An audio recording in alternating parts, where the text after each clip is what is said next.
Today we did an experiment. We wanted to see gravity and elastic potential energy, so we made a balloon race. There were 3 strings.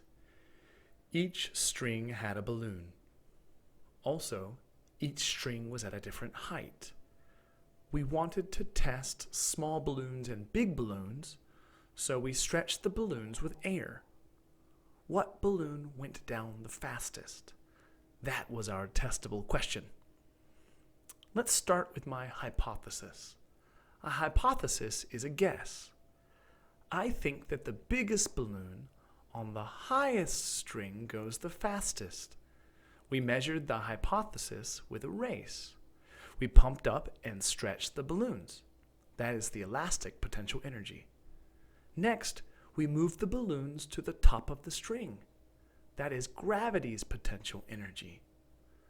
Last, we released the balloons. The rubber pressed the air out and the balloons went down. That movement is kinetic energy. But one balloon was faster than the others. Can you guess which one?